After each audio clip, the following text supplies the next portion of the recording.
Good afternoon. Welcome to our series DP Discover, Navigating the Secure 2.0 Act and Maximizing 401k Benefits for Your Business. My name is Kai Evans, and I'm the Director of Key Accounts here at Dominion Payroll, and I'm thrilled to be your host for this insightful session.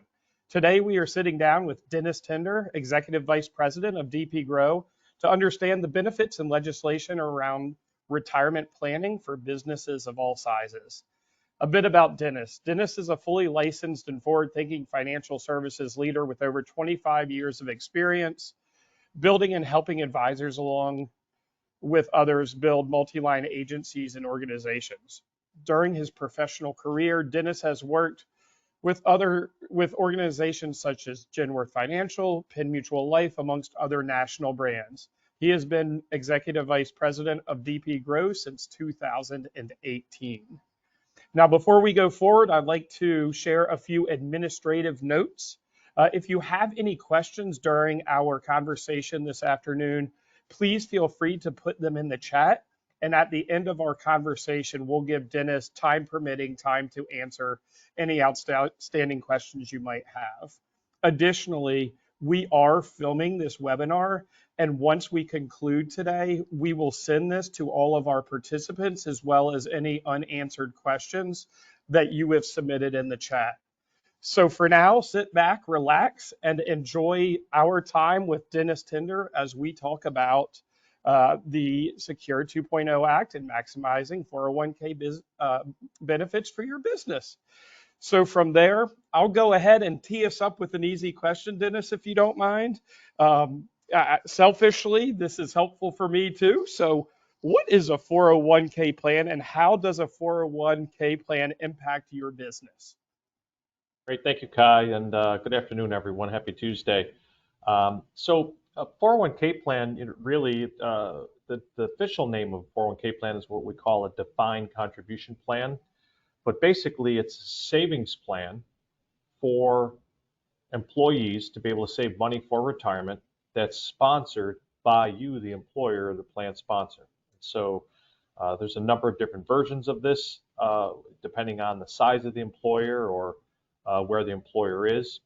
For example, traditionally a 401k plan would be for a for-profit company. If you're a non-for-profit, you may use what's called a 403b plan. If you're self-employed and it's just you, you may use a self-employed pension, which would be a plan that's designed just for you, as an example, or what they call a solo K. And so there's a plethora of different options out there. But to answer your question, basically, the whole idea behind a defined benefit plan, contribution plan, this is a plan that folks make specific contributions to and the benefit to saving money for retirement. Awesome. Thank you so much. And obviously, there is a critical need and opportunity in the market for these services. Could you speak a bit to when and why employer-sponsored plans were created? You bet. So 401k actually came about. There was an active body of legislation in early November of 1978 called the Retirement Act. Oddly enough, that Congress had put together, and really the start of 401k came out of that act. And I always like to say that in addition to Van Halen and cassette tapes, we got 401k. And the reason for that is believe it or not, the biggest reason, there was a lot of reasons for it. If you think about our moms and dads, but if you think about their moms and dads, a lot of them had pensions, right? And even before then, they had pensions. Most folks went to work and put money into those plans, and the employer was responsible for putting the money in. They were responsible for funding it, they were responsible for investing it, but they were also responsible for the actuarial science, right? The math of distributing that money over the employee's lifetime. And what happened is that mortality tables changed. It had been in 1978, it was the first time since 1958, 20 years, that the government, our mortality tables, showed that people were living longer. They weren't dying too soon anymore, they were living too long, and the math simply didn't work any longer. So they literally overnight, we saw defined benefit plans go away, and they said, okay, we're going to hand this responsibility over to the employee.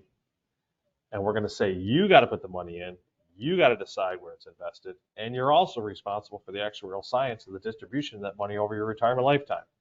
And so that's really how it all started. That's awesome. And who knew you could fit in a Van Halen reference during our call today? That's amazing. Well, you spoke a little bit about the origination or genesis of this program. I imagine with rules and regulations, different administrations, so on and so forth over time, there's been a bit of an evolution here. Could you talk to maybe some of the critical inflection points and how they drove 401k work over time? Yeah, it's retirement plans have really evolved over the years, Kai.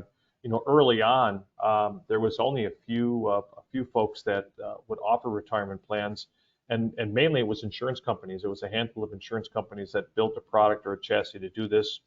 There was only a few investment options that were available in those plans, and they were very limited in terms of what those plans would do, other than give the employee an opportunity to save money on a payroll deduction basis. Fast forward over the years, it's involved where now, there's literally thousands of investment options. The whole mutual fund world that's out there today, and I think the mutual fund world kind of changed at the same time. Mutual funds weren't a big thing back in the late 70s and early 80s when mutual funds started, and there was again only a handful of financial companies that were offering them. And then today, as we know, we've got over 10,000 different funds and choices that are out there, a plethora of things. So the ability for people to save money and what they can invest in has evolved dramatically. Today it's not just the funds, but a lot of fund lineups today have the access to be able to have ETFs. You have a self-directed brokerage component in a lot of platforms today where for your savvy investors, they can buy Disney or Tesla if they want inside their 401k plan. In fact, there's even some level of limited option trading that can be done within those platforms inside the 401k. The other thing that's changed, of course, dramatically is technology. In the past, if you wanted to submit a change to your 401k plan, you had to fill out a form and you had to hand it to your boss, and your boss had to send it off somewhere, and that person sent it off somewhere would have to do it, and who knows when that change would be made. Today folks can simply, like everything else in the world, they can access their smart device and they can make a change, and that change shows up here at Dominion Payroll and is made immediately. So the whole idea, there's a lot of tools and resources, like everything in the world today too, that's available that just weren't available back then. So the industry has really changed. The other thing too, I think what I've seen really over the last 10 years, maybe a little longer, is that it's a very competitive industry, like a lot, but the margins have gotten very, very slim. We've seen a lot of record keepers get out of the business, particularly in the new startup plan arena. There's only a handful of companies today that are really in the business of brand new startup plans, and the margins become very thin, so to speak, from a record keeper and administration standpoint. Wow, that certainly is a lot of change, and clearly 401k and our approach to programs that revolve around that world are experiencing the increased resources and technology that we're seeing everywhere in our lives. I think what is so interesting as I sit down and chat with you today, I see that glint of a smile and that look in your eye of how you really approach this work, and it seems organically you just love this stuff. And so I think that, coupled with your experience and the understanding of the industry over the years, is, for me, selfishly, I really like to hear it. So you've captured a lot of big items. We've talked about evolution, the why. Is there a cost associated with offering a 401k plan? There is, Kai. Again, like everything in the world, there's a cost of doing business. There's outside of payroll, there's three basic expenses in any retirement plan, and everybody kind of dices and slices it a little bit differently in terms of where those expenses come from. But there's really basically three. There's record keeping and administration, and so record keeping, one example of that would be is is that would be the company that builds the platform, right? And that works in conjunction with the custodian to be able to hold those assets. You know, here at DP Grow, we don't hold the money, right? There's a custodian that holds the money, and there's a record keeper that works to make sure that all those transactions are done on a timely basis and are being reconciled appropriately. Because again, we're dealing with people's money, and so there's a whole village, a small village of people, I like to say, that work behind the scenes at what's called a record keeper. And then the second part of it is what's called administration.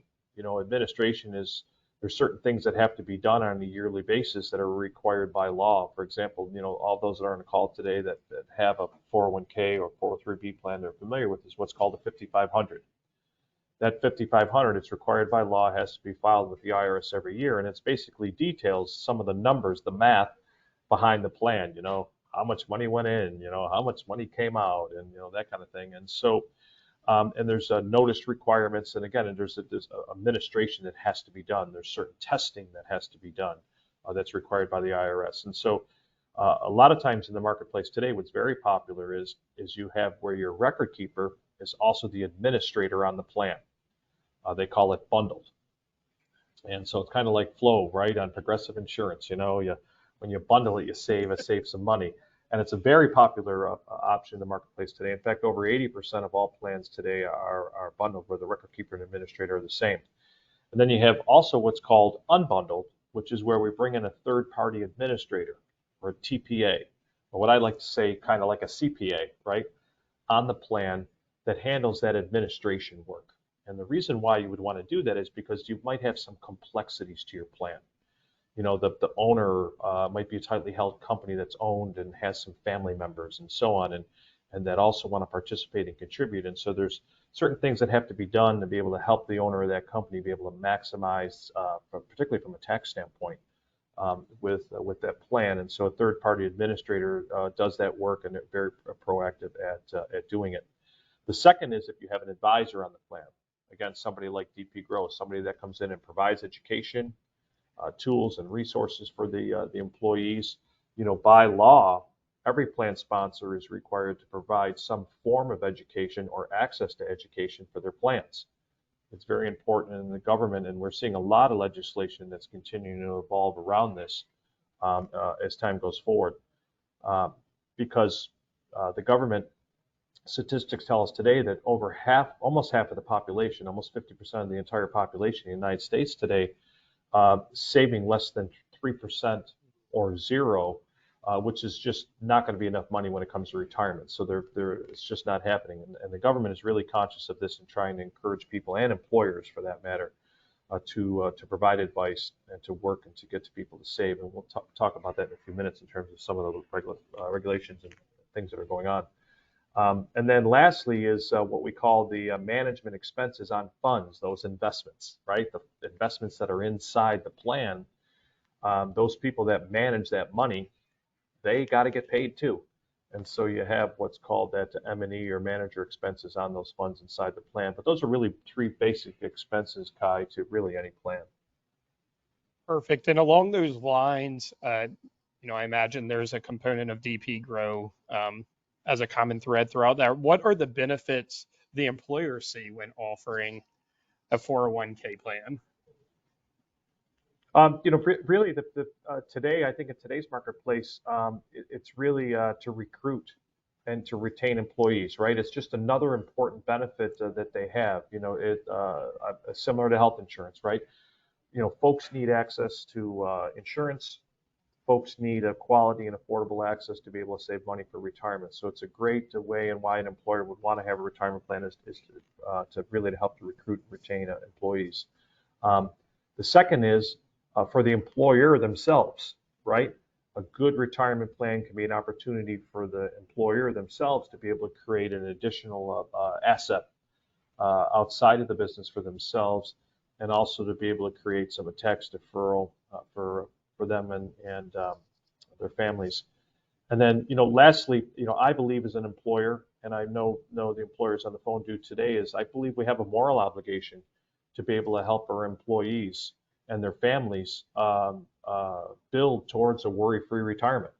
You know, for the first time in history, people are retired more years than they are working, right? And so if this employee is going to stay with me and they're going to work their entire lives, I don't want to see them take a step backwards in their life, right? When they decide or they can't work any longer. And so I think as employers, we have an obligation to be able to at least try and provide uh, some means for folks to save money for retirement.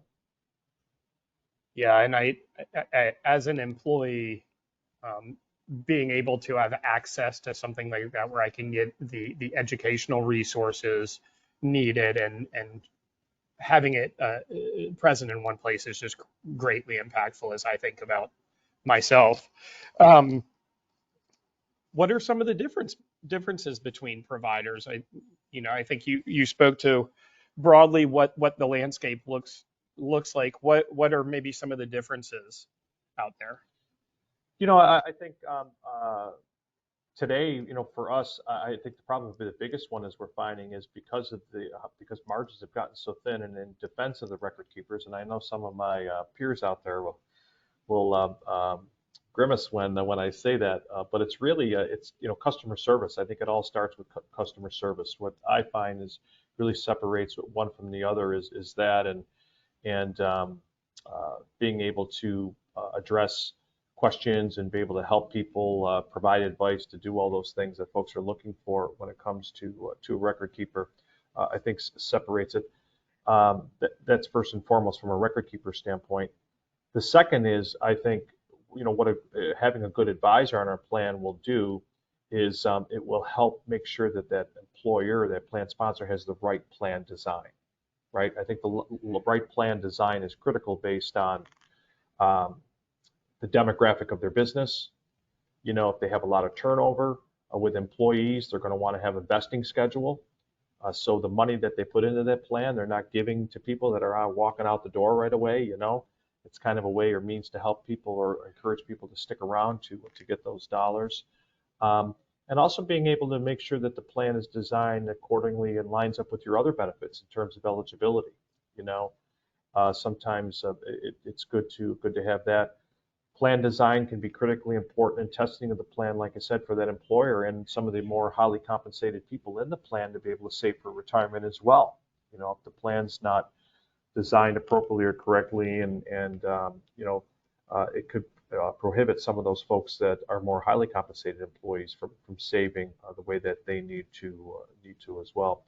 And then lastly is, you know, really the ease of doing business, that participant experience. You know, to have the technology of like everything in the world today to be able to just open up an app and to be able to have access to tools and resources and to be able to make it easy for me.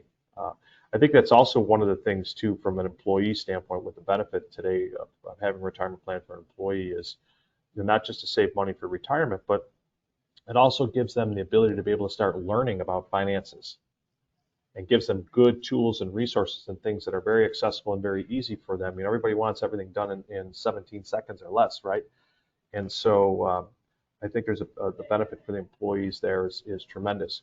What we're seeing today is, and we don't encourage folks to loan or borrow money and or withdraw money and do those types of things, but you know, today we live in a very complex world, and sometimes when life happens, you know, the platforms today and a good plan can give folks access if they need it to things like loans or hardship withdrawals and those types of things to be able to where, you know, maybe they can't go to the bank and get the money and that type of thing. It kind of help out. So um, I think there's tremendous benefits to those folks and employees. And, uh, you know, from record keeper to record keeper really comes down to customer service, having a good advisor, plan design, and then a platform that's easy to use. Well, and to drill down a bit more there, you referenced service, right plan design, consistency, and the benefit space with others, and the participant experience. Um, Acknowledging that this webinar is an opportunity for folks to learn more about what is in the space, would you have any questions, or would you recommend any probing questions that would help someone identify maybe blind spots from provider to provider? So with service, can you think of any questions that they may be as they're courting a benefit service to ask that may highlight whether a particular organization is better than another? Yeah, like I said, there's a lot of great choices out there in the world today. Kai, what I would say to that, I think, is, and the Department of Labor requires every employer to benchmark their plans periodically. And so, benchmarking is really taking a look at what you have and then also taking a look at what else is out there, right? And what's the cost of it and what that is that. And I think every business is different in terms of what their needs are in their employees. If I've got a non-sophisticated workforce with a lot of turnover, that being able to buy that ETF or Disney stock in the plan might not be as important to me as if I'm an employer, and I've got 10 engineers that are asking for it. And so, I think the opportunity to, and everyone should take an opportunity to benchmark their plans periodically, and by law they should be, to be able to see, what do we have? Is it meeting today's needs? Is the way our adoption agreement, our plan written 10 years ago, right? Does it fit today? We've got a lot of other stuff going on. Maybe we've made the shift to part-time employees versus full-time employees. Maybe we're more 1099s than W-2s. And so our ownership structure may have changed. We used to be a C Corp, but now we're an LLC. And so there's a lot of questions and things to consider. And so I think those are things that plan sponsors should be definitely doing periodically from time to time. That's really helpful. That's really helpful. I appreciate that. What are some of the impacts of state regulations on companies across America? Yeah, thanks, Kai, for that. What we've seen just boom across the United States here in a couple of years is a lot of legislation that's come out. We'll talk about the Secure Act here in a couple of minutes, but from a federal level, but from a state level, governments state governments have tasked employers to make sure that they have to provide anything when it comes to folks saving money for retirement, as long as it's done on a payroll basis. We saw it here in Virginia recently. There's a law that went in effect this past year out of a piece of legislation called RetirePath, and basically the law says that if you have 25 eligible employees or more, that you're required to offer some form of payroll deduction savings for your employees. They've developed a program called RetirePath, the state, that's free to those employers that want to participate in it. And again, it's a great opportunity to get employers to be able to do that. Interestingly enough, as I learned about RetirePath, to find out that almost half of the employers in the state of Virginia did not offer their employees any form of savings for retirement. And so again, it goes back to the whole problem of helping our people save, right, for retirement. So RetirePath was really a mission to be able to do that. Virginia joined 14 other states when they enacted that law. There's 15 states, 12 states currently right now that have laws, and they vary. In Virginia, it's 25. In California, it's 5. And they have a CalSavers program, so it varies from state to state. There's only 4 states right now that don't have proposed legislation for something, and then all the rest of the states have something in the works right now in terms of some state-mandated law for those employers in terms of payroll deduction or some types of savings, having a retirement plan for their employees. So we're all moving in that direction. It's just the federal government was late to the chase, and they left it up to the states, and now we're seeing those laws state by state across the country. Well, and the number for our Virginian peers that are on the call is pretty staggering. So half are not. What is going to be the process moving forward, recognizing there is this legislation in place? So, this might be a good opportunity, I think, Kai, to move into the Secure Act. Perfect. That came about. So the original Secure Act came about in 2019, and it was the largest body of legislation that we probably saw in 20 years. And it was really all geared around trying to help Americans save more money for retirement. In fact, this is a good trivia question, by the way, for those Tuesday night at the pub trivia folks. What is the Secure Act, right? What does that stand for? And it's Setting Every Community Up for Retirement Enhancement Act. is what that stands for. Uh, we saw major revisions to that act that became law at the end of 2022. In fact, there were 95 pieces of legislation in that act, the Secure Act, that affected the retirement plan community, and we think that's going to continue to happen. There's a lot of proposed legislation right now, in addition to things that we think are going to be coming. I get a lot of pushback from folks saying, well, that's because Social Security is not going to be around, and it's the government's way of making that change or whatever it is. And who knows what the answer to that is. What we do know is that folks are not saving money for retirement. It's a problem, and the government is trying to help fix it. A couple of things I wanted to do, Kai, was just talk about a few acts, things are coming. We got a few changes that came in 2023. We've got a number that are coming now in 2024 and additional ones in 25, 26, and 27 as we see things. And a couple I wanted to highlight here today. One is that started in 2024 that employers can set up is what's called a withdrawal for certain emergency expenses. So plan sponsors have the ability to allow their employees, and again, this is at the discretion of the employer to keep track of this and to approve it, but they can provide the ability for up to once a year. Employees can take up to $1,000 if they need to for some type of unforeseen emergency, and then set up a 3-year payback for that $1,000 to the retirement plan. Now they'll pay taxes on that $1,000 when they take it out, but they won't be subject to the 10% penalty. Another one that's here is that non-highly compensated participants also, starting in 2024, can set up a linked emergency fund that they can fund themselves outside of their regular tax deferral, on a tax deferred basis, up to $2,500. And there's no restriction on how money can come out, in and out of that. We would hope folks don't use it like an ATM, right? But again, it's right now it's voluntary for employers to be able to build that into their plans or amend their plans to be able to have it. What I will share with you is that record keepers are behind on this in terms of getting this set up at the record keeper level and to be able to work with payroll. So we're seeing that coming, but just FYI that record keepers are a little bit behind on building out their platforms and being able to handle this. But the retirement savings is a big one that started here in 2024.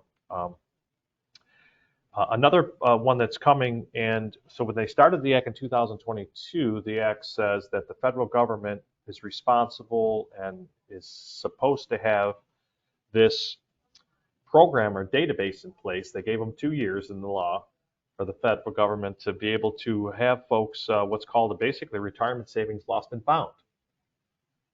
So if you had an old IRA or 401k or something out there, and you worked for some company and that company went out of business years ago, and you're not sure if there's money in it or that type of thing, or something was there, this database is out there. And believe it or not, the government actually anticipates that there's close to $1 billion of monies over the years that have been unclaimed from defined benefit and defined contribution plans that's out there. So we don't have it yet. We don't have an answer from the federal government when it's coming yet, but it's coming, and hopefully it'll be here into 2025. Another piece of legislation that came available here in 2024 is employers have the ability to be able to pay a match, right? That match that we would do on our folks' contributions for student loan payback. And so giving our employees, a lot of us are hiring a lot of younger employees today, and they're coming to the table and they got a lot of student debt. And they're not contributing to the 401ks because they're too busy trying to pay all that student loan stuff off. And so now, as employers, we have the ability to be able to give that match to that participant towards paying back their student loans. Again, that program currently it's voluntary, and we're encouraging employers to do that.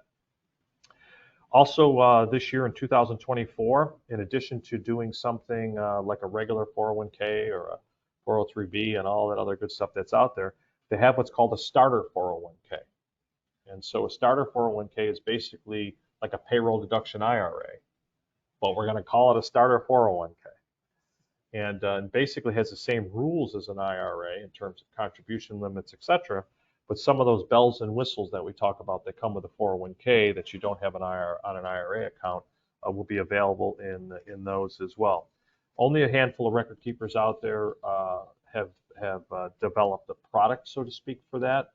But I think we'll see more of that this year on the starter 401k side as they become more popular. The other thing that we saw that started in 2024, Kai, is that a lot of plan sponsors that are on the phone today know about this rule, and that is sometimes when we have an employee comes and they leave pretty quickly and they only got a few bucks in the plan, we automatically, a lot of the record keepers we use, if they have between $1,000 and a $5,000 balance, will automatically move that money to an individual IRA account to get them out of the plan.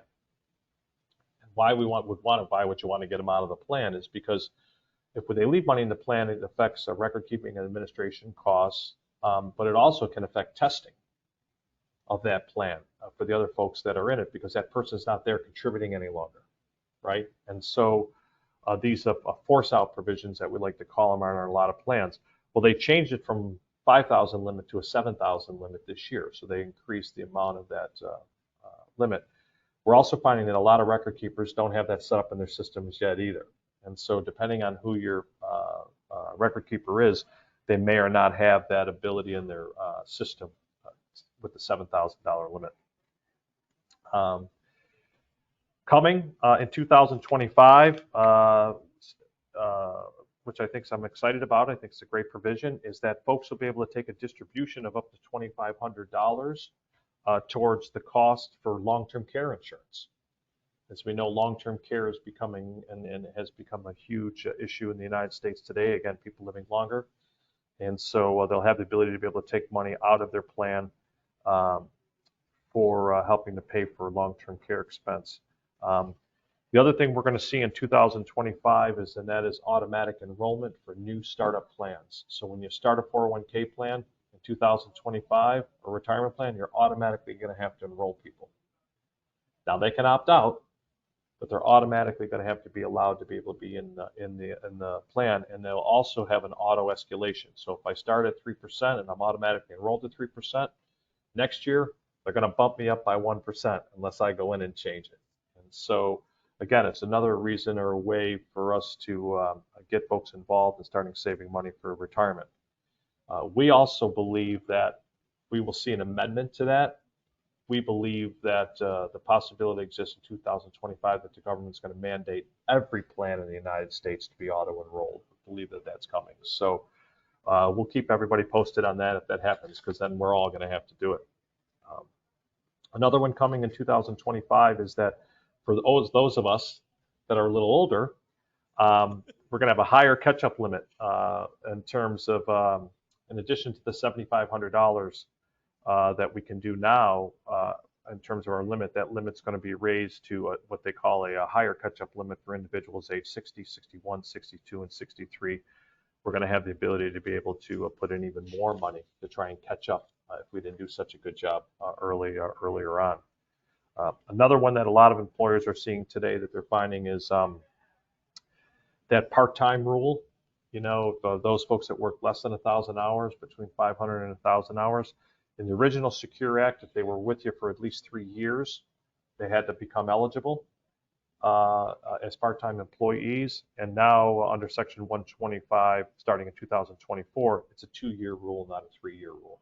So keep that in mind. If you have any part-time employees that have been with you for 2 years, they should be becoming eligible to participate in the plan. And then the last one I wanted to make a note of on here is what's coming in 2026, which is called a Savers Match.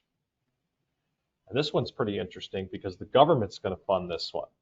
So the government's going to say for any of those plans that don't have a match, that the government's going to put in up to $1,000 in a match for that employee. So if I put in $1,000, the government will put in $1,000 into that for a match. So that's pretty interesting. We'll see. Maybe that's Social Security in the future. I don't know. So is that it? It sounds like this is a pretty stagnant space with no change at all. No change at all. No, none. Zero. Thank you so much for sharing all of that, Dennis. And here in a couple of minutes, um, I'll share another opportunity for folks to engage and learn a bit more about this very rich and um, growing and changing space. Um, one item I did want to know about and sort of going backwards a bit is um, are there tax credits available for businesses to take advantage of regarding retirement plans? There is, Kai. Part of the Secure Act, again, and trying to encourage employers to set up plans and to get folks to start saving is they made available a tax credit for new startup plans. And so this includes simples and 401ks, 403bs, again, new startup plans. So if you're a 1 to 50 employee plan, you can get up to 100% of the eligible startup costs for that plan, or $5,000, whichever is less. So that would be that record keeping administration expense that we're talking about. It's complete tax credit. And remember, tax credit's different than a tax deduction, right? So that tax credit is dollar for dollar against what I owe the IRS, which is much better than a deduction, right? And so there is a tax credit that's available, and that's for the first 3 years of the plan. In addition to that, there's also a tax credit up to $1,000 for each employee that you might be doing a match for, right? So if I'm doing a match, I'm offering a match, and my employer's putting in, or my employee's putting in some of their money, and I'm putting money in on top of it, I can get up to $1,000 tax credit towards that as well. And so it makes it very advantageous. What we're seeing in the startup plan business today is that there's a lot of employers, small employers, that believe that they would rather have versus some type of 401k or retirement plan versus a payroll deduction IRA plan for their employees to bring a better benefit, right? To compete, recruit, and retain employees. And this tax credit makes it much more advantageous for them. Awesome. Thank you so much. And as we look to close out our conversation this afternoon, I certainly want to give you the opportunity to talk about the value proposition of DP Grows and how DP Grow is maybe a bit different than other providers in the marketplace. Yeah, no, thank you for that, Kai, and I appreciate the opportunity to share that with everyone. We started this company, about 5 years ago, and it was always the vision of the Davids to be able to have a value offering to Dominion payroll clients that was different. We didn't want to be like some of the other big payroll company providers out there that simply offer a product, right? We wanted to be different in the market space, and so we're an actual RIA. We're an actual registered investment advisory firm, and I'm an RIA, and so we are an independent RIA, so we work with multiple record keepers out there in the space. We're not a product. We also have a lot of intellectual capital in our quiver, so to speak. We've got a lot of arrows, from CFAs, access to CFAs, to ERISA attorney, et cetera. Bobby Moyer, who's our chief investment officer on the 338 side, manages our fund lineups. And so I share all that to say the big difference with us versus those a lot of our competitors is we're in the retirement plan business. Secondly, I think it's our service model. I've not seen a service model out there from an advisor standpoint in the country yet that's like ours. And simply the reason for that is because we know payroll, right? We're not only in the retirement plan business, we know payroll. And so, we have the ability to be able to work as a good liaison between payroll, record keeper, from an advisor to regulation, intellectual capital, that type of thing. And then, lastly, we talked about it early on in the conversation, is we're all about plan design. Our intellectual capital, I think, is second to none. And, I've always said a good piece of advice or even an intervention sometimes can be worth 10 years of fees. I don't worry about the bullets, Kai, that I can see. I always worry about the bullets I can't see. And I think it's that way for a lot of employers. Most employers today, I mean, a lot of it, they work in their business, and they have a hard time working on their businesses. And, with the retirement plan, there's a lot of rules, a lot of regulations, and as a plan sponsors, they carry a lot of fiduciary responsibility. And so, we really try to make sure that we're the big brother, so to speak, and make sure that those plans are efficient, they're compliant, they're competitive, and that they're providing the tools and resources that they need to for their employees. That's awesome. That's awesome. Well, I think your knowledge and spirit have been evident this afternoon. Certainly appreciate you taking the time to chat with me Yeah, and thank for the you. listeners on the call. There's a lot of information that we covered. There is a lot of evolution in this space.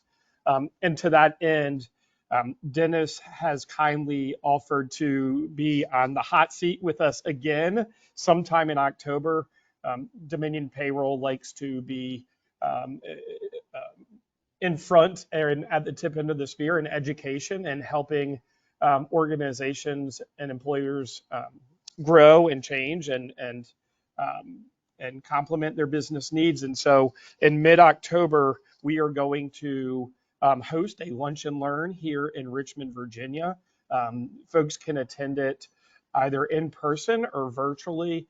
And this will be a dedicated and intentional time for Dennis maybe to drill down again in all of the legislative change, current state, and where we are going, and to give those in attendance again, either in person or virtually, the opportunity to ask any questions that may be swirling around. So that opportunity will be coming out. We will communicate through our social channels to let everyone know when that is going to be. Um, and then I would say in conclusion, Dennis, what would your final thought be as it relates to better understanding and maximizing 401k benefits for your business? Is there, you referenced benchmarking earlier. I'm assuming this is a space where a little thoughtful approach and seeking to understand is probably better than crossing your fingers and moving forward. What would be your words of advice as we conclude today? Yeah, thank you, Kai. It's like, you hear the expression sometimes, get in a good Bible-based church, right? I say, just make sure you got a good advisor. You're getting a good voice, good counsel, and good advice from your record keeper and/or advisor on your plan, and make sure you're getting that. Um, and I think, make good conscious decisions. Sometimes even a good conscious decision to do nothing, at least it's a good conscious decision. So get the information. Like I said, a lot's changing in the landscape. Don't get caught behind. Don't get the DOL coming in the door to fine you and do all that stuff. Just do what you can to stay compliant and make sure that if you don't have the time and the bandwidth to be able to do that, you find somebody that can help you do that. Awesome. Awesome. Thank you so much for that. Well, as a reminder, folks, everyone, we will be sending this presentation, this webinar to you all momentarily. I did not see any questions, but certainly we are available if there are any items you'd like to discuss at a later point. And thanks so much for joining us today. Thank you again, Dennis, for leading us through this. Thank you. Happy Tuesday, everyone. Take care.